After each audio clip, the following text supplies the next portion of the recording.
Bonjour et bienvenue dans cette troisième vidéo de la série Vaincre l'angoisse de la page blanche. Je suis Cécile de ceciliebooks.fr et aujourd'hui je voulais partager avec vous un outil que j'utilise tous les jours et qui a véritablement changé ma vie pour écrire.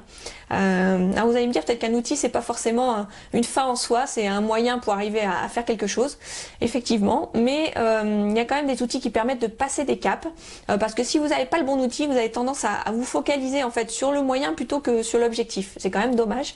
Voilà, donc celui-ci, il a vraiment, il permet de passer ce cap. Et c'est un logiciel qui permet de faire une carte mentale ou une carte heuristique. Alors il y en a plusieurs sur le marché, mais moi celui que j'aime bien utiliser, il s'appelle FreeMind. Il est gratuit, il est open source. Vous pouvez le télécharger facilement, le trouver sur Internet. Et il est compatible PC et Mac. Je sais que c'est quelque chose qui est souvent, une question qui revient souvent. Voilà, et sans plus tarder, je vous le présente. Donc lorsque vous ouvrez le logiciel, vous tombez sur cette nouvelle page, nouvelle carte mentale. Et pour modifier votre titre, il suffit de faire double-clic sur cette bulle et de rentrer votre sujet. Entrée. Et donc à partir de là, vous allez pouvoir greffer en faisant nouveau nœud comme fil de la sélection, en faisant donc clic droit.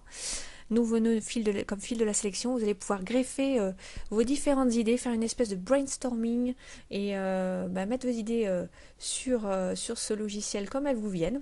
Vous allez également pouvoir créer des sous-idées en faisant clic droit, nouveau nœud comme fil de la sélection à partir de l'idée 1. Donc voilà, sous-idée 1. Et vous allez pouvoir réorganiser ensuite ces idées. Donc au départ, il ne faut pas trop réfléchir, il faut simplement écrire ce qui vous vient à l'esprit, mais ensuite vous pouvez simplement bouger en cliquant sur les différents nœuds, les différentes petites fourches, bouger tous les sujets. Une autre façon de procéder, c'est d'utiliser, contrairement à ce qu'on a fait ici, un brainstorming, d'utiliser un plan déjà existant comme je l'ai créé ici. Donc là, j'ai une série de questions, qui, quoi, comment, pourquoi, où, quand, combien. Bien entendu, vous pouvez modifier ces différentes questions, mais ça permet d'avoir un plan déjà existant, une structure dans laquelle vous allez pouvoir vous lâcher et écrire ce que vous avez envie de dire, mais en partant déjà d'un plan formaté.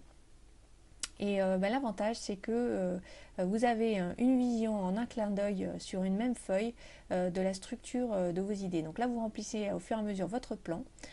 Toujours pareil, même principe, nouveau nœud comme fil de la sélection en faisant clic droit. Donc là, vous pouvez introduire vos différentes idées. Et voilà, vous avez un plan bien structuré. Vous pouvez évidemment aussi modifier la mise en page de ces différentes bulles. Donc utiliser cette présentation pour par exemple une formation. Vous faites clic droit mise en forme et vous pouvez modifier la couleur du nœud, c'est-à-dire du texte, la couleur de fond du nœud, voilà, faire quelque chose de joli, transformer les fourches en bulles. Donc amusez-vous avec ce logiciel, moi je le trouve très très pratique. Personnellement je l'utilise pratiquement tout le temps maintenant et c'est vraiment chouette. Donc je vous invite à l'utiliser si vous ne le connaissez pas encore. Si vous l'utilisez déjà, merci de me dire dans les commentaires ce que vous en pensez. Et j'espère que cette vidéo est utile pour vous et puis je vous dis à très très bientôt sur ceciliebooks.fr. Ciao!